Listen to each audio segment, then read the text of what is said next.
पूजा पाठ, भक्ति और तीर्थ स्थलों का दर्शन, भ्रमण आदि करने के बाद मनुष्य के साथ अच्छा नहीं होता है, तो इसका कारण क्या हो सकता है। आज हम इस वीडियो के माध्यम से इस बात पर अपने ज्ञान और अनुभव को साझा करेंगे। हर मनुष्य को यह समझना चाहिए कि उसके साथ जो कुछ भी घटित होता है, उनमें से कुछ चीज़ें उसके कर्मों का परिणाम होते हैं और कुछ चीज़ें दूसरे मनुष्य तथा मनुष्य से भिन्न चीज़ें प्रकृति एवं अनंत में विद्यमान चीज़ों की क्रिया एवं कर्म के कारण होती हैं। मनुष्य का अपने कर्म पर नियंत्रण होता है और मनुष्य अपने कर्म के माध्यम से होने वाले पीड़ा एवं दुख का बचाव कर सकता है।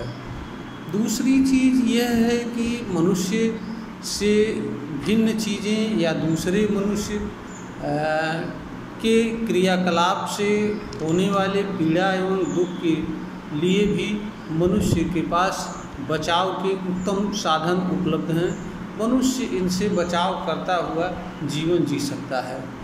दूसरे मनुष्यों का कर्म किसी मनुष्य पर तब प्रभावित होता है जब वह उन्हें स्वीकार करता है और प्रतिक्रिया स्वरूप कोई क्रिया एवं कर्म करता है। मनुष्य दूसरे मनुष्य द्वारा किए जाने वाले कर्म को स्वीकार करे या न करे, इसके लिए स्वतंत्र होता है। तो मनुष्य दूसरे के क्रियाकलाप को स्वीकार न करके उसके प्रति किसी तरह की प्रतिक्रिया न व्यक्त करके अपना बचाव कर सकता है। जहाँ तक प्रकृति एवं अनंत में विद्यमान चीज़ों की बात है, तो उनके प्रभाव से बचने की स्वाभाविक क्षमता हर मनुष्य के पास होती है और बचाव करता हुआ जीवन यापन करता है। इसके लिए मनुष्य को कहीं से कुछ जानने की आवश्यकता नहीं होती है। अब हम आते हैं भक्ति।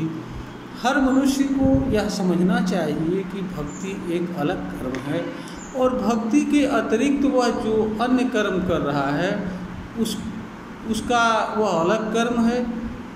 मनुष्य की भक्ति और जो कर्म भक्ति नहीं है, दोनों के प्रभाव अलग अलग होते हैं। मनुष्य जितनी देर भक्ति करता है उतनी समय तक भक्ति के कर्म के प्रभाव के अधीन रहता है।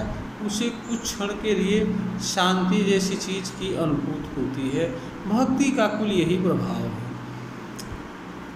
इसके अतिरिक्त मनुष्य जो कर्म करता है, अगर वो कर्म गलत हैं तो मनुष्य को उन गलत कर्मों के परिणाम का भुगतान करना होता है। कोई मनुष्य भक्ति करके गलत कर्मों के परिणाम से बचने की क्षमता नहीं रखता है। यह लोग अज्ञानवश या भ्रम में अपने भीतर पाले बैठे रहते हैं कि हम अपनी आवश्यकता के लिए, अपनी सुविधा के लिए, अपने ईगो की पूरा करने के लिए गलत से गलत कर्म करके अच्छा से अच्छा भौतिक परिणाम प्राप्त करने और इसके बाद पूजा पाठ करके, गंगा स्नान करके, देवी दर्शन करके इन चीज़ों को माफ़ कर लें, इनसे छुटकारा पा जाएं। यह वास्तव में एक प्रकार का भ्रम है और इस तरह के जो बातें माफ़ी की करते हैं वो वास्तव में एक तरह से मानव समाज के ठग और दुश्मन हैं। इस कार्य में ऐसे लोग तो सफल हो जाते हैं, परंतु वास्तव में मनुष्य को कुछ नहीं मिलता है। मनुष्य को एक पछतावा मिलता है कि हमने तो भाई भक्ति भी किया लेकिन अब भगवान ही नाराज़ हैं। तो यह दैवी कृपा है और यह दैवी कारण है जिसका हमें भुगतान। वास्तव में दैवी कारण नहीं होता है। आपके कर्म खुद ऐसे कारण को जन्म दे देते हैं जिनके कारण आपको दुख एवं पीड़ा सहन करना होता है। तो अगर कोई मनुष्य यह चाहता है कि उसके साथ अच्छा हो, तो वह अपने समस्त बुरे कर्मों का परित्याग कर दे और अच्छा कर्म करे, उसके साथ अच्छा परिणाम अवश्य आएगा। इसमें कहीं कोई संदेह नहीं है। इसके लिए उसे किसी तरह के भक्ति के कर्म को भी करने की आवश्यकता नहीं होती है। अधिकतर लोग या यह कहिए कि 99% लोग भक्ति तो जरूर करते हैं, भक्ति के मतलब को भी नहीं जानते हैं। भक्ति का अर्थ होता है ईश्वर या जब जिसकी भक्ति करते हैं उसके सामने सरेंडर करना होता है। सरेंडर का अर्थ ये होता है कि आप भूल जाएं, आप सब कुछ उसी को सौंप दें और उसका निमित्त मात्र होकर के अपना कर्म निष्काम भाव से करें। लोग कोई ऐसा नहीं होता है। भक्ति का अर्थ होता है गॉड कनेक्शन, यानी ईश्वर से जुड़ जाना और जुड़े रहना, क्योंकि ईश्वर के बारे में कहा जाता है कि वह आनंद का स्वरूप होता है। तो पहली बात भक्ति के लिए ज़रूरी यह होता है कि मनुष्य ईश्वर को समझे, गॉड को समझे, फिर वह किस तरीके से गॉड से जुड़ सकता है इसको समझे और उस साधन के माध्यम से गॉड से निरंतर जुड़ा रहे।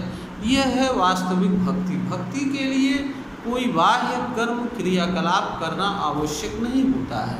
बाह्य कर्म क्रियाकलाप उन लोगों के लिए होता है कि जो भक्ति के गूढ़ रहस्य को नहीं समझ सकते हैं, इसलिए उन्हें मूर्ति या अन्य कोई चीज़ के माध्यम से उनको कुछ विचारों के माध्यम से भक्ति से जोड़ा जाता है और भक्ति से जोड़ करके ऐसा उम्मीद की जाती है कि भक्ति करते करते और वह किसी अच्छे मार्ग को पकड़ लेंगे, अच्छा कर्म करने लगेंगे, परंतु ऐसा होता नहीं है। वास्तव में मनुष्य के भीतर किसी तरह का परिवर्तन तब वो होता है जब वास्तव में वो परिवर्तन चाहता है और परिवर्तन के लिए कोई कर्म करता है, अन्यथा मनुष्य में कोई बदलाव नहीं होता है। तो भक्ति का लाभ लेने के लिए भक्ति से जुड़े भाव निष्काम होना चाहिए। 99% लोग भक्ति में चाहे पुत्र की प्राप्ति हो, चाहे स्वर्ग की प्राप्ति हो, चाहे बुरे कर्मों से माफ़ी की बात हो या कोई अन्य इच्छा हो, नौकरी, व्यापार, बिजनेस, किसी न किसी अपनी कामना की पूर्ति के लिए लोग भक्ति करते हैं। भक्ति निष्काम कर्म होती है, जहाँ कोई लालच ना हो, जहाँ कोई अपेक्षा ना हो, वो भक्ति कहलाती है। तो पहली बात इसलिए लोगों को यह समझना चाहिए कि अगर भक्ति करते हुए भी उनके साथ कुछ अच्छा नहीं हो रहा है तो इसका अर्थ ये है कि वो भक्ति नहीं कर रहे हैं, भक्ति के बजाय कुछ और कर रहे हैं।